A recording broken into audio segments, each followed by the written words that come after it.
पाकिस्तान से जंग हो गई, अपने आरएसएस संगठन के दोस्तों के साथ आकर तुम्हारे देश का सारा पानी पी लूंगा। मुझे ये बताइए आपकी तालीम कितनी है? मेरी तालीम है फौज। और मैं समझा नहीं मोदी जी, खुद क्या? खुद यानी के PhD। अच्छा, आपने ये खुद किया है और लोग कह रहे हैं कि ये भी जाली खुद है। हमारी खुद तो 100% शुद्ध है। आपने इंडिया के लिए आज तक किया क्या है? मेरा बताता है घोड़ा। जय शाह से कैसे ताल्लुकात हैं आपके?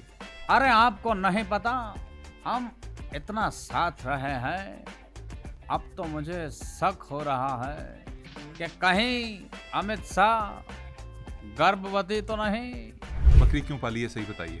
मैं खुद एक बकरा हूँ। कहाँ से बकरे हैं यार, आप इंसान हैं।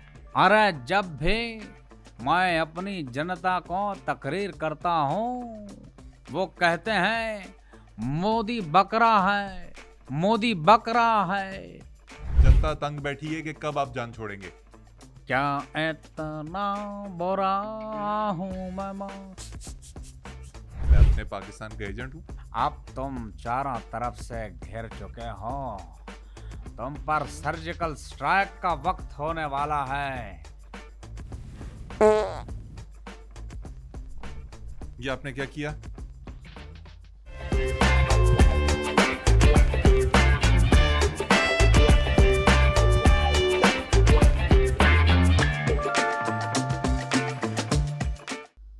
अस्सलाम वालेकुम नाज़रीन, आप देख रहे हैं बैठक गर्दी और मैं हूं आपका मेज़बान मोहम्मद अली ख़ान।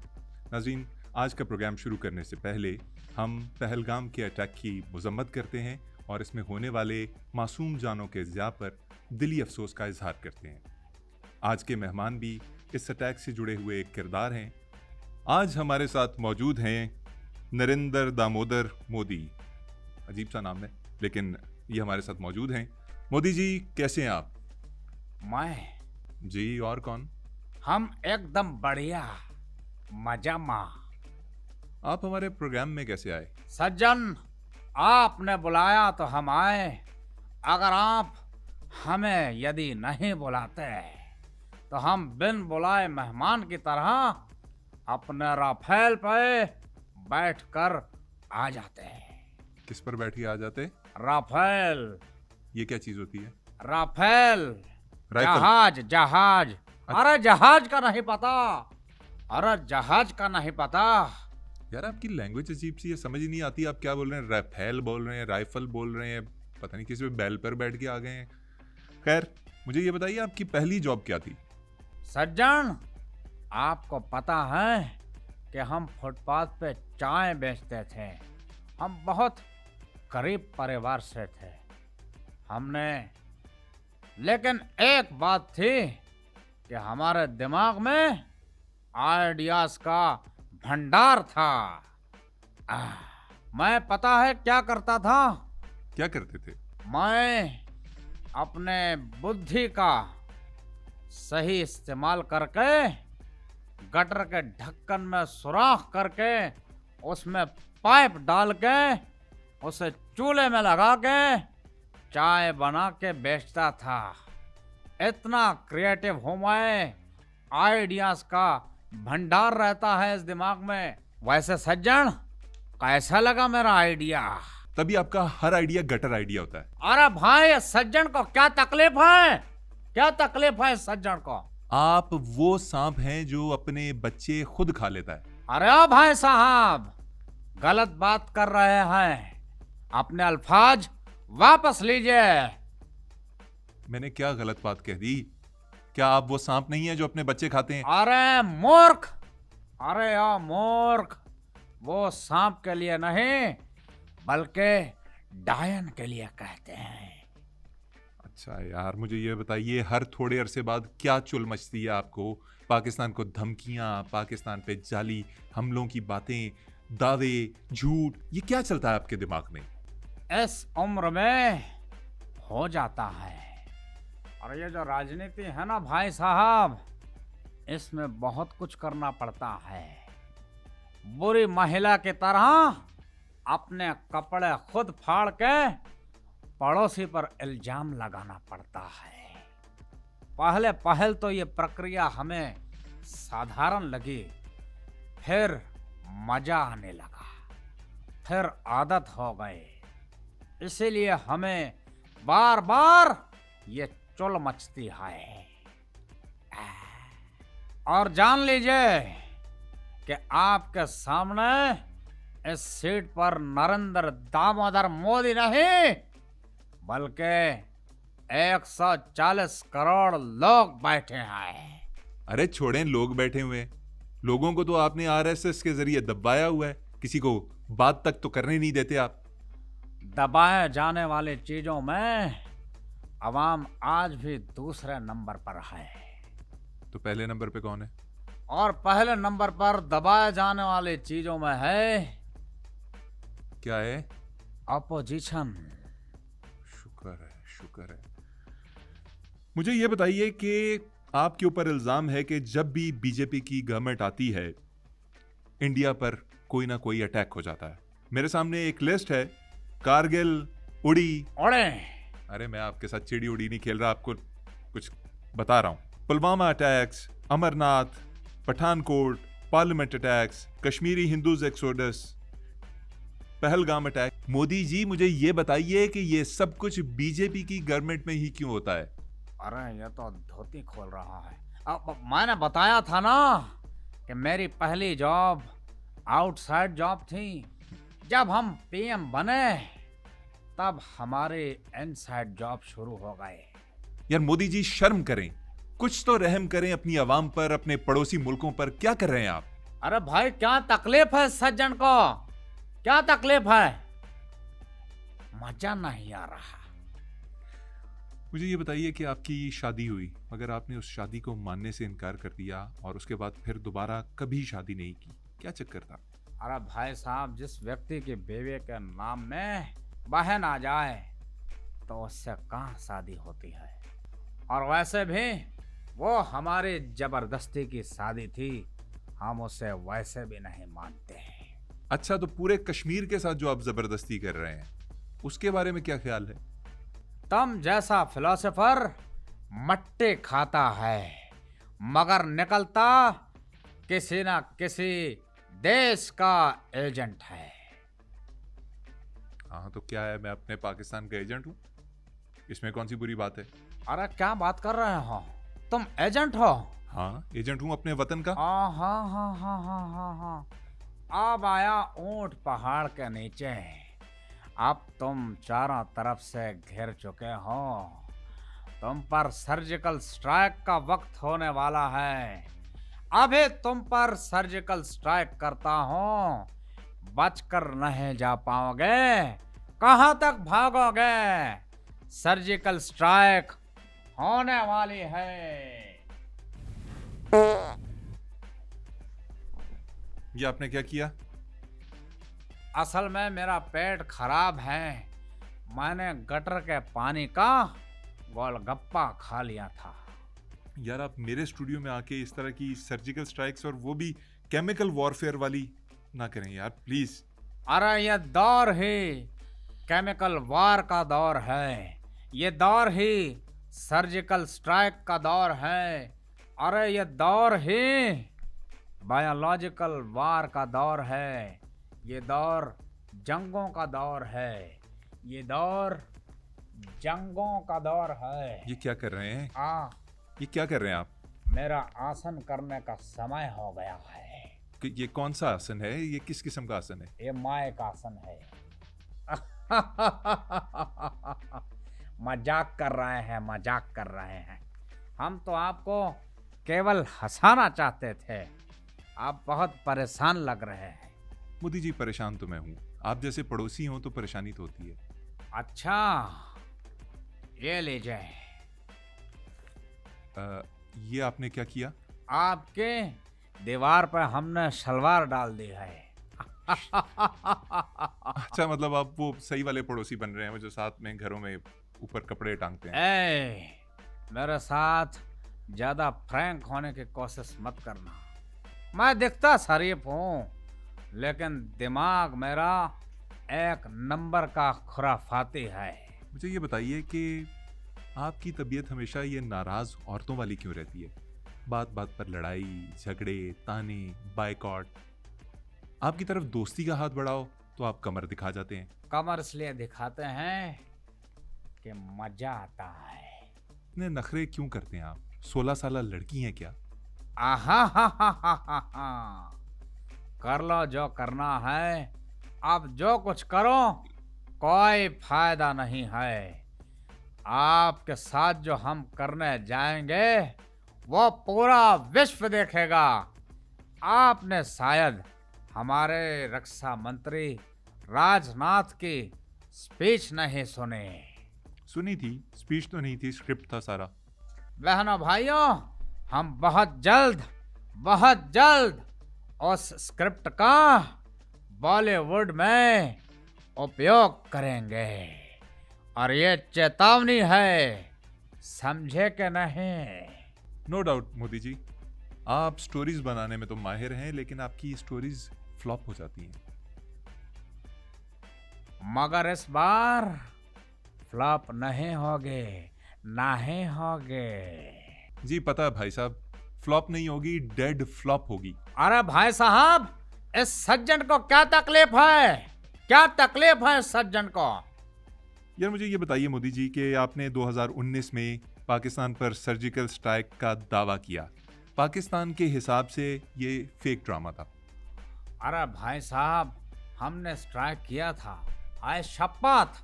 हमने 2019 में भी स्ट्राइक किया था, जब आपके देश ने हम पर हमला किया तो हमने अपनी वायु सेना, जल सेना, जमीन सेना, उन सब के बड़ों को बुलाया और कहा कि हम सर्जिकल स्ट्राइक कब करेंगे। अच्छा जी, फिर क्या हुआ? उन्होंने कहा कि मोदी जी, हमला मुमकिन नहीं, क्योंकि आज बादल हैं। हमने उन्हें पता है क्या कहा? क्या कहा?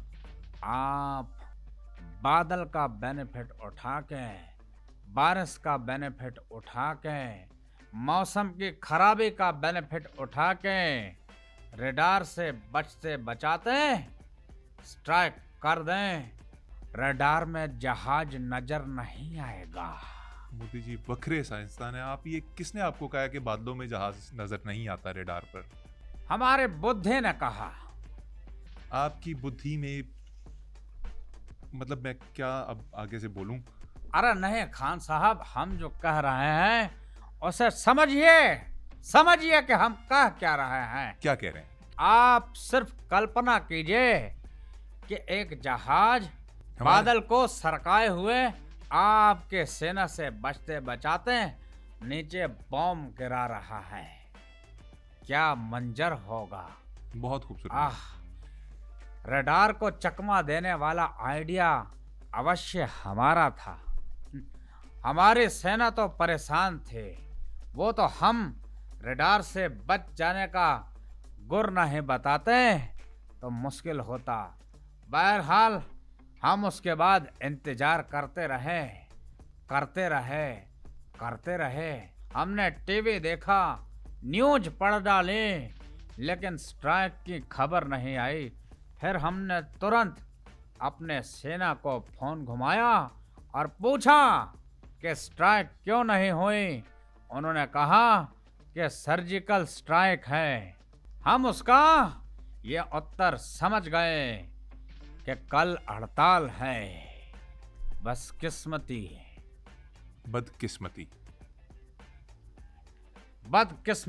हमारे, लेकिन इस बार आपको हम छोड़ेंगे नहीं, बेफिक्र रहिए। मोदी जी, हमलों की आप बात करते हैं। आपके इंडिया में दाल चावल का भाव तो कंट्रोल में नहीं आ रहा, पेट्रोल के रेट्स हैं कंट्रोल में नहीं आ रहे, चीजें इतनी महंगी हैं। इधर पाकिस्तान के हालात भी अच्छे नहीं हैं, आप जंग की बातें कर रहे हैं। अरे भाई साहब, आप गलत समझ रहे हैं, आप मिसअंडरस्टैंड कर रहे हैं। क्या मिसअंडरस्टैंड कर रहा हूं ये दरअसल हमारे भारत का, स्वस्थ भारत का एक कैंपेन है। कैसी कैंपेन?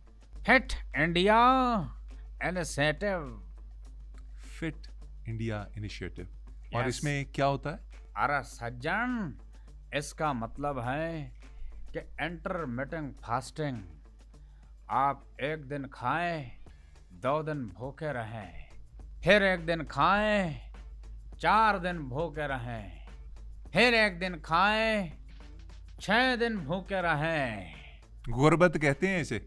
अरे गुर्बत कहते होंगे तुम्हारे देश में, हमारे देश में इसे कहते हैं इनिशिएटिव। अच्छा, तो जो पेट्रोल की प्राइसेस आपके इंडिया में हाई हैं, वो भी फिट इंडिया इनिशिएटिव के अंडर आती हैं?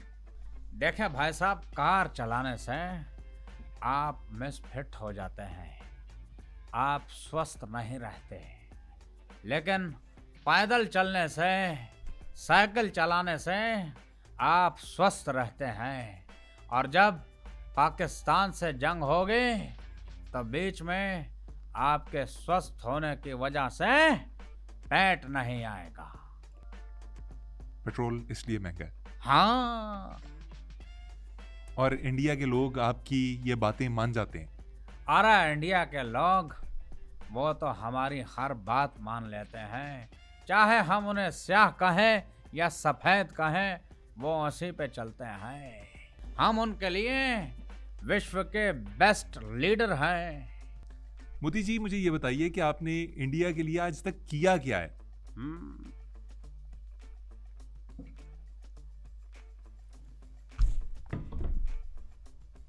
ये क्या है? मेरा बताता है घोड़ा। इसे वापस रखें, वापस रखें इसे, उठाएं इसे मोदी जी। अरे अरे शोर नहीं, उठा रहे हैं, उठा रहे हैं। ये भाई साहब तो बहुत गुस्सा कर रहे हैं, इतना गुस्सा ठीक नहीं है महाशय, दिमाग को जरा ठंडा रखना चाहिए। Hats off to the Indians जो आपको बर्दाश्त कर रहे हैं यार।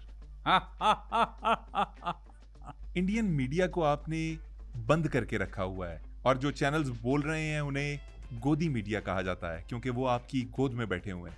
क्या सच्चाई है इसमें? अरे इस सज्जन को क्या तकलीफ है? अरे भाई साहब, अगर बच्चों को गोद में खिलाया जाता है तो इसमें बुराई क्या है? क्या आपत्ति है? आपको क्या तकलीफ है? अच्छा, मुझे तकलीफ, मैं एक मीडिया का स्टूडेंट हूँ, मैं खुद मीडिया में हूँ, तो मुझे तकलीफ होती है जब मेरे भाई बहनें जो आपके देश में काम कर रहे हैं, जब वो जेलों में सड़ेंगे तो मुझे तकलीफ होगी ना। अरे भाई साहब, इस सज्जन को क्या तकलीफ है? देखो मेरे बात सुनो। बात यह है कि बड़े बड़े पत्रकार जेलों में गए हैं। आप यूं समझिए कि वो जेल इंटर्नशिप के लिए गए हैं। किसके लिए? Internship, internship. इंटर्नशिप, ये उसके लिए गए हैं, और मजबूत पत्रकार बनकर निकलेंगे और देश की सेवा करेंगे। बल्कि हमारे देश में हम एक और इनिशिएटिव लेकर आ रहे हैं। वो क्या? माँ के कोक स्टूडियो। भैंस की आंख स्टूडियो। भाई क्या आप बोली जा रहे हैं? मोदी जी, आप जब गवर्नमेंट में आए तो आपने वादा किया था कि आप 1 साल में 2 करोड़ नौकरियां पैदा करेंगे।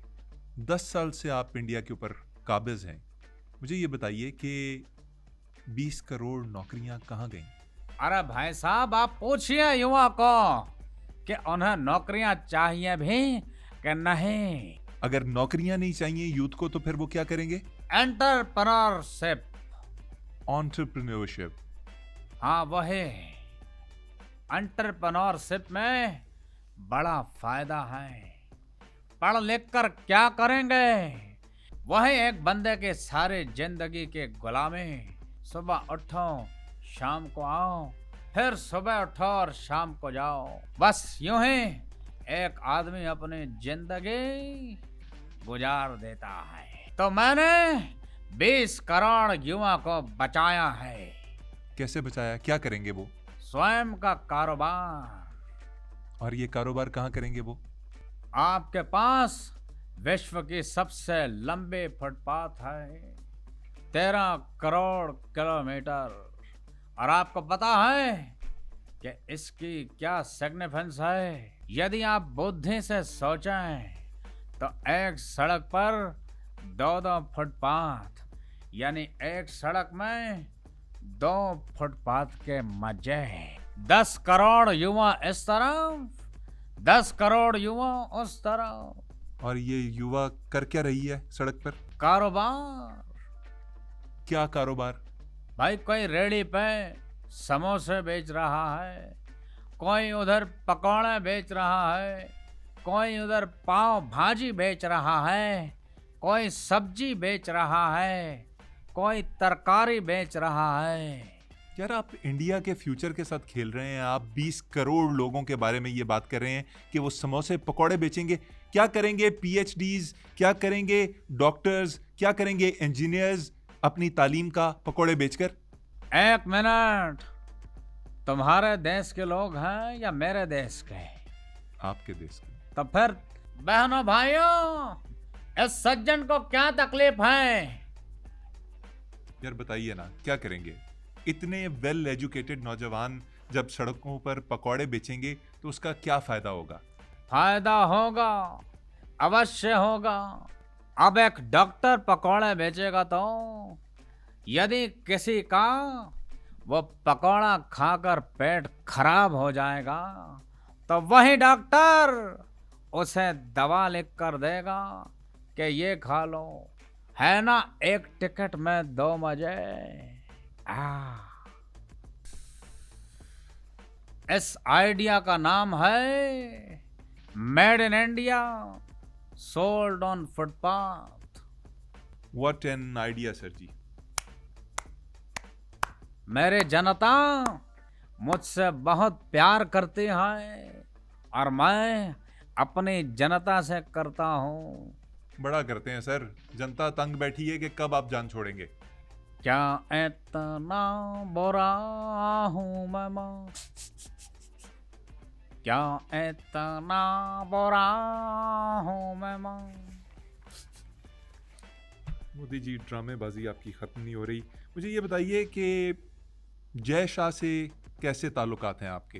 भाई साहब, पहले तो जय शाह का तमीज से नाम लो।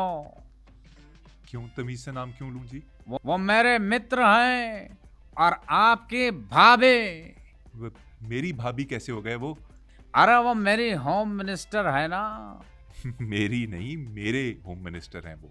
अरे आपको नहीं पता, हम इतना साथ रहे हैं, अब तो मुझे शक हो रहा है कि कहीं अमित शाह गर्भवती तो नहीं।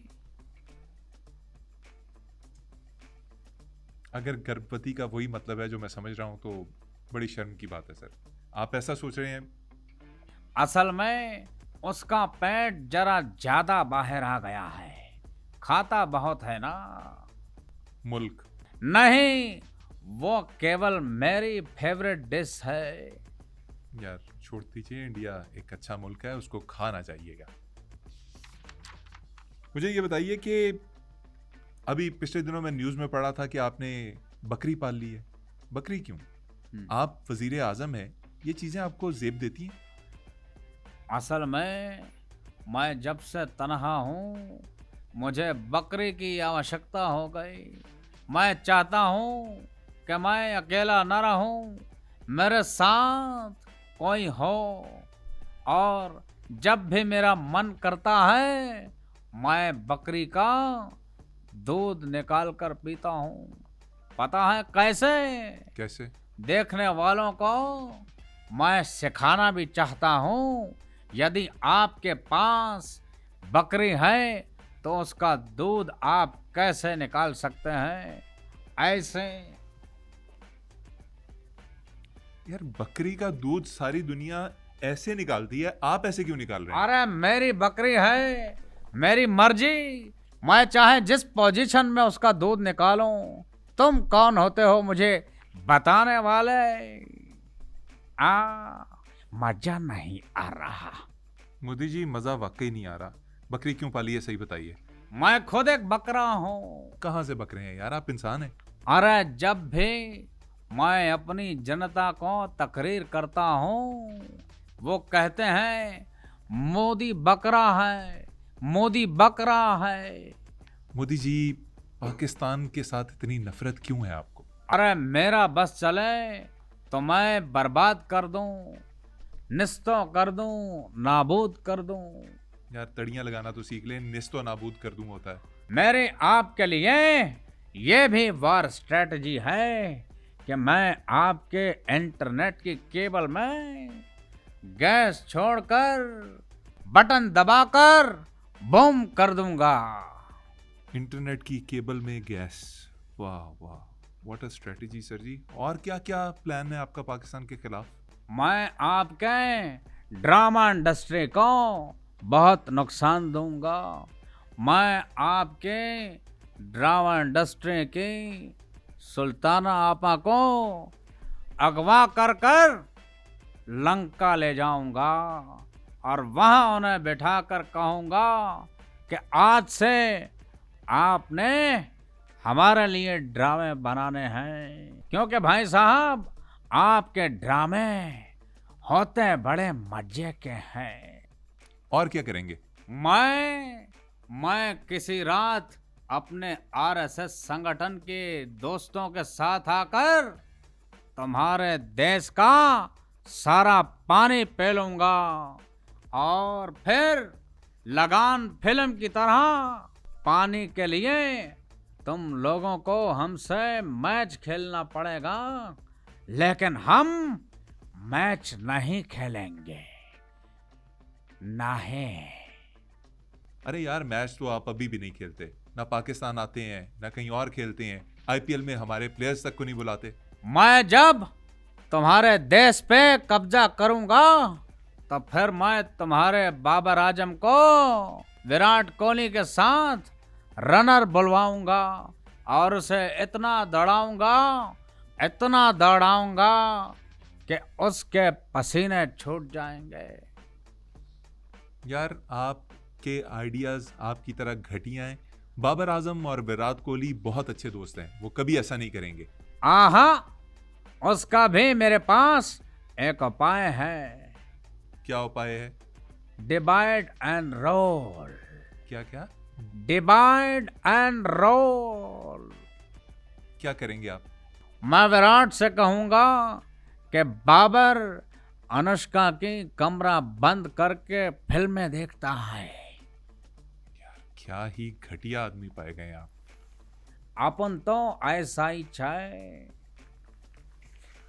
मुझे ये बताइए कि आप अक्सर कहते हैं 56 की छाती, 56 की छाती। कहाँ से 56 की छाती है आपकी? भाई साहब, दरअसल मेरी छाती 18 साल की उम्र में आना शुरू हुई थी।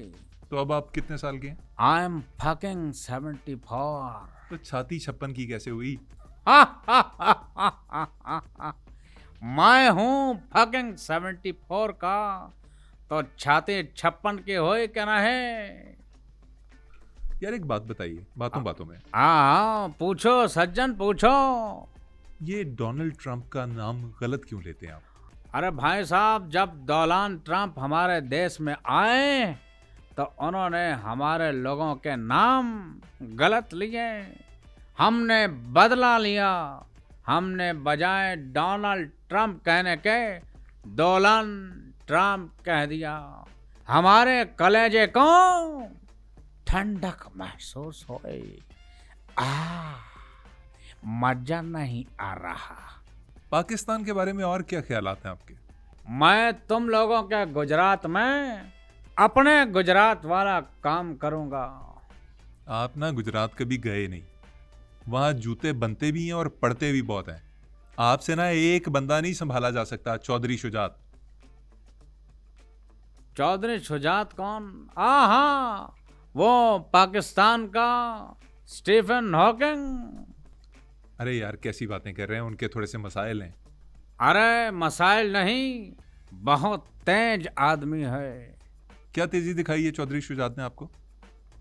एक दफा मैं उनकी प्रेस कॉन्फ्रेंस सुन रहा था। अच्छा। जनाब अपनी तकरीर कर रहे थे। मुझे कुछ समझ नहीं आया। मैंने मोबाइल रिकॉर्ड पे डाला और ऑडियो रिकॉर्ड करके अपनी फॉरेंसिक टीम को दी। अच्छा। बाद में जब उन्होंने उस आवाज को डिकोड किया। इतनी अश्लील गालियां कि हमारे कानों से भी धुआं निकलना शुरू हो गया। हाँ, तो बस उन्हीं के पेटे पड़ेंगे आप अगर गुजरात की तरफ आपने आंख भी उठा के देखा। उनका होम टाउन है और बड़े वो अपने इलाके से प्यार करने वाले शख्स हैं। अच्छा, चलो फिर गुजरात को छोड़ देते हैं। हम तो वैसे भी फकीर आदमी हैं, झोला उठाए कहीं भी चल देते हैं। जी, अच्छा किया आपने चल दिए। मुझे ये बताइए आपकी तालीम कितनी है? मेरी तालीम है फौद। और मैं समझा नहीं मोदी जी, खुद क्या? फौद माना फौद यानी के PhD।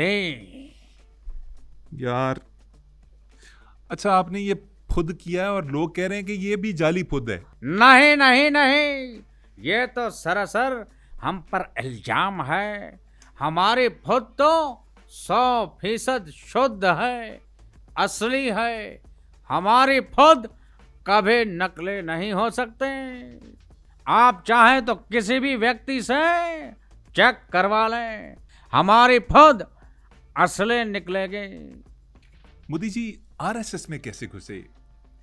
क्या ताल्लुक है आपका आरएसएस से? आरएसएस से हमारी चाहत इतनी पुरानी है।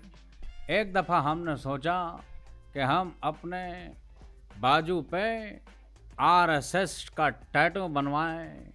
हम टैटू वाले के पास गए, उससे टैटू बनवाया।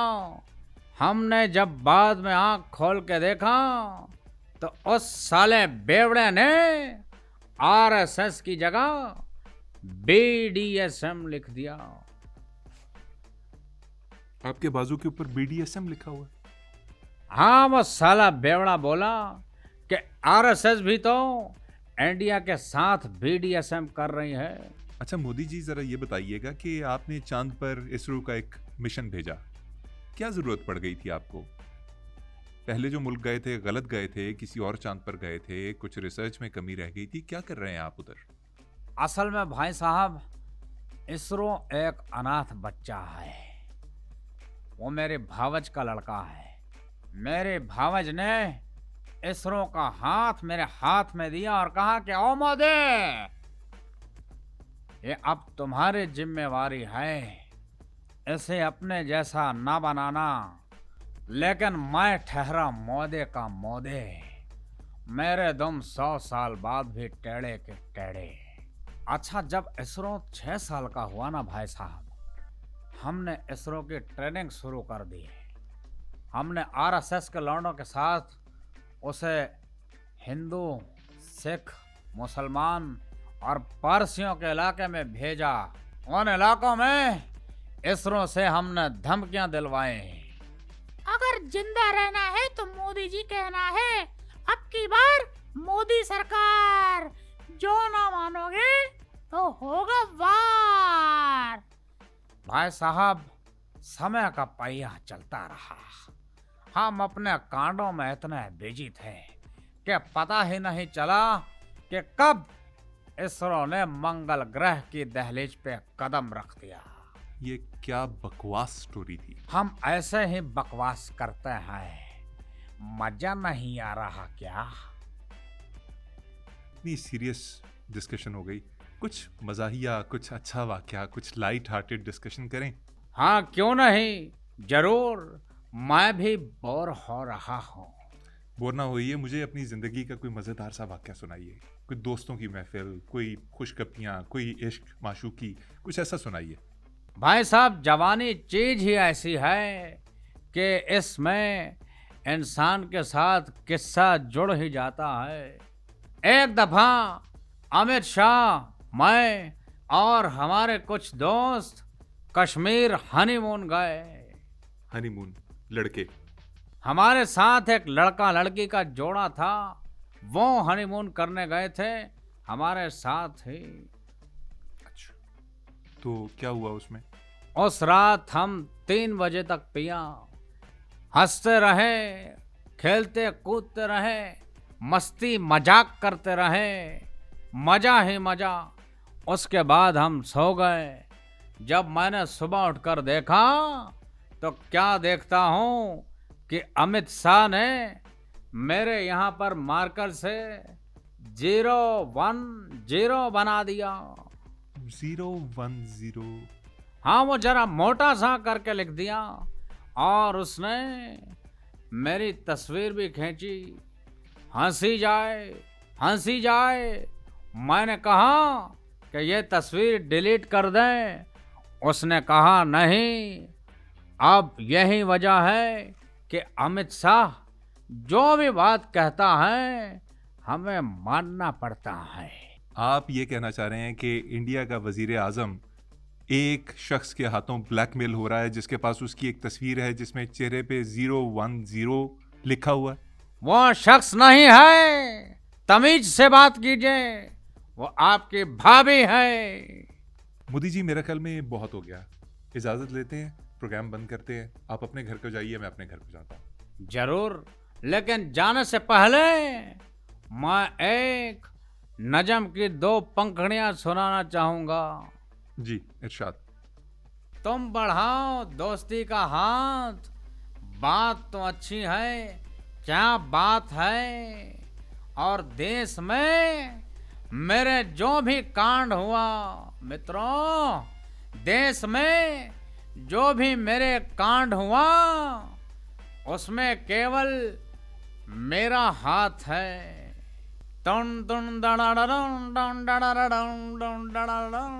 नाज़रीन, इनका ड्रामा चलता रहेगा। आपसे इजाजत चाहते हैं। दोबारा मुलाकात होगी। इजाजत दीजिए। अल्लाह हाफिज।